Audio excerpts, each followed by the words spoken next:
সকাল থেকে ভীষণ টেনশনে ভুগছিলাম। টেনশনটা কিসের আগে বলি, আকাশটা এখন দেখো ভীষণ সুন্দর, একদম পরিষ্কার, মনেই হচ্ছে না যে বৃষ্টি হতে পারে, কিন্তু ওই আমরা যা মনে করবো তার উল্টোটাই হবে।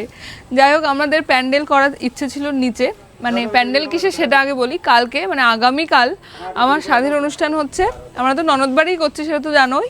তো দিদিদের ছাদটা কিন্তু অনেকটা বড়, তো এখানে খাবার মানে খাবার ওই কী বলে টেবিল চেয়ার পাতলে এখান দিয়ে ভালোই হবে। নিচটা ওই জন্য আর করছি না, কারণ বৃষ্টি আসলে পায়ের তলায় প্যাচ প্যাচ করলে ভালো লাগে না। তো এই যে ওপরেটা ছাউনি দেওয়া হচ্ছে। এমনি আমাদের ওপেন খোলা রাখার ইচ্ছে ছিল, যে টেবিল চেয়ার থাকবে আর একটা করে ছাতা থাকে, না দেখতে ভালো লাগে, কিন্তু বৃষ্টির কথা তো বলা যায় না। ওই জন্য রান্নাবান্না যেহেতু ওপরেই হবে, তাই জন্য এই জায়গাটা একটুখানি ছাউনি করা হলো। তো এখনকার ওয়েদারটা তো ভীষণ সুন্দর, ঠাকুর করে কালকের দিনটা যেন এরকম থাকে, এতে করে একটু গরম কম লাগছে আর এমনি ভালো লাগছে। আর এদিকে আসো, মাটা তো মানে কালকে রান্না বান্না, কিন্তু আজকে সমস্ত সবজি টবজি নিয়ে বসে পড়েছে। আর আমাদের তো যেহেতু নিরামিষ হবে, ঠাকুরকে ভোগ লাগিয়ে প্রসাদের সমস্ত কিছু ব্যবস্থা।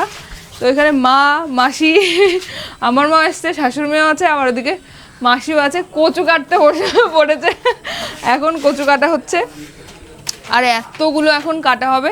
আর এখানে সমস্ত বাজার রয়েছে, সবজি বাজার, মুদিখানা বাজার, সমস্ত কিছু আছে এই জায়গাটায় আর কি।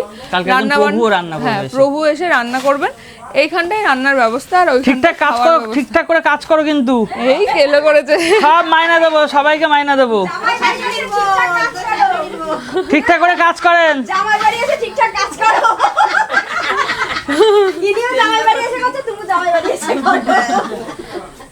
তো চলো যাই হোক, এখনো অনেক কাজ বাকি। রাত 12টা পর্যন্ত মনে কাজ করতে হবে। কালকে সকালে আবার ভোরবেলা উঠেই রেডি হতে হবে, কারণ সকাল থেকেই পুজোর কাজ বাজ সব সেরে সুরে তারপর আবার দুপুরবেলা আবার রেডি হতে হবে, মানে সাজগোজের জন্য। যাই হোক।